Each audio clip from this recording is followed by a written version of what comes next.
കേട്ടുവോ തൂപ്പാലയിൽ രാപ്പാടി പാടും പ്രേമരാവിൻ ചിന്തുകൾ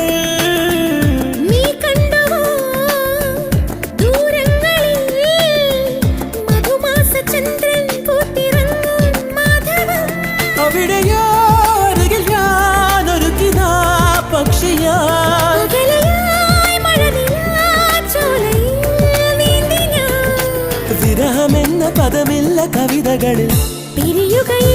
ഒരു നിമിഷം സുന്ദരൻ എന്നോമൽ സുന്ദരി